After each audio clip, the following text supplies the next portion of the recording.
Chapter 10 continued. She went home very happy. The morning had answered all of her hopes, and the evening of the following day was now the object of expectation, the future good. What gown and what headdress she should wear on the occasion became her chief concern. She cannot be justified in it.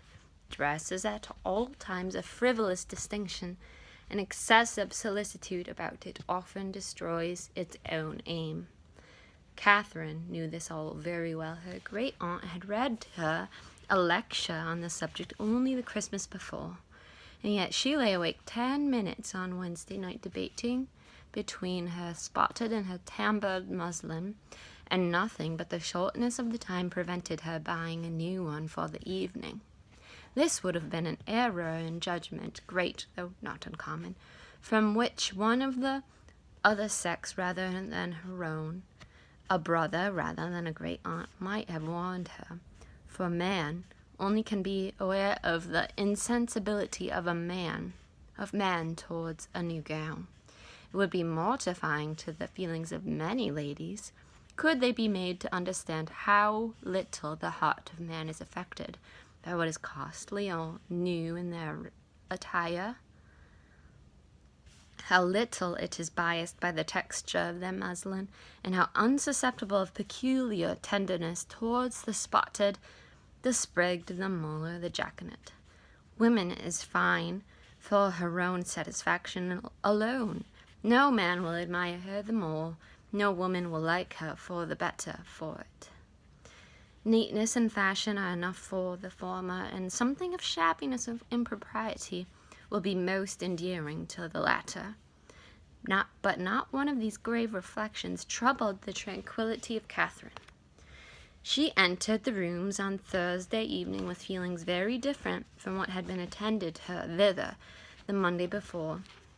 She had been exulting in her engagement to Thorpe, and was now chiefly anxious to avoid his sight, lest he should engage her again, for though she could not, dared not to expect that Mr. Tilney should ask her a third time to dance, her wishes, hopes, and plans all centered in nothing less.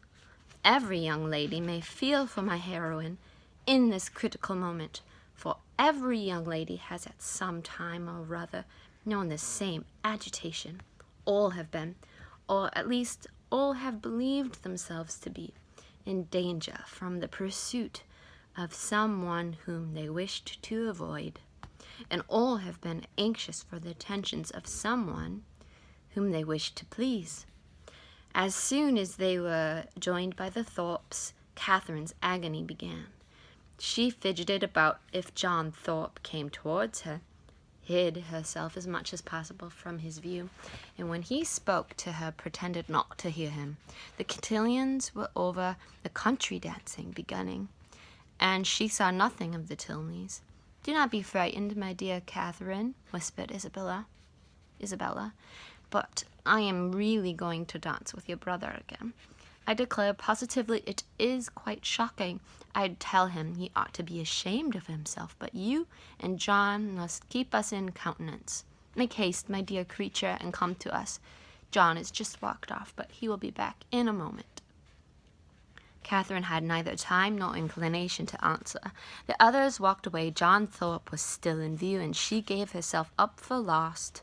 That she might not appear, however, to observe or expect him, she kept her eyes intently fixed on her fan, and a self-condemnation for her folly, in supposing that among such a crowd they should even meet with the Tilneys in any reasonable time, had just passed through her mind, when she suddenly found herself addressed and again solicited to dance by Mr. Tilney himself.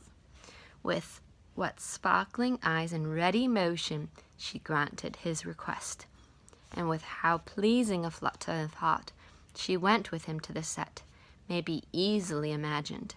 To escape, and as she believed so narrowly escape, John Thorpe, and to be asked so immediately on his joining her, asked by Mr. Tilney, as if he had sought her on purpose, it did not appear to her that life could supply any greater felicity.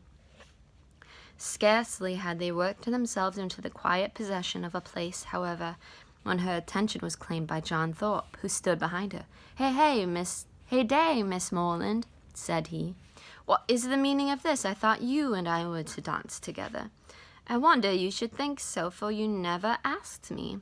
"That is a good one. By Jove, I asked you as soon as I came into the room, and I was just going to ask you again, but when I turned round, you were gone. This is a cursed, shabby trick. I only came for the sake of dancing with you, and I firmly believe you were engaged to me ever since Monday. Yes, I remember. I asked you while telling you were waiting in the lobby for your cloak. And here I've been telling all my acquaintance that I was going to dance with the prettiest girl in the room, and when they see you standing up with somebody else, they will quiz me famously. Oh no, they will never think of me after such a description as that. By heavens, if they do not, I will kick them out of the room for blockheads. What chap have you there?" Catherine satisfied his curiosity. "Tilney," he repeated. I do not know him." "A good figure of a man, well put together. Does he want a horse? He is a friend of mine. Sam Fletcher has got one to sell that would suit anybody. A famous, clever animal for the road, only 40 guineas. I had 50 minds to buy it for myself, for it is one of my maxims always to buy a good horse when I meet with one, but it would not answer my purpose. It would not do for the field. I would give any money for a real good hunter. I have 3 now, the best any ever were backed. I would not take 800 guineas for them. Fletcher and I mean to get a house in Leicestershire against the next season. It is so uncomfortable living at an inn.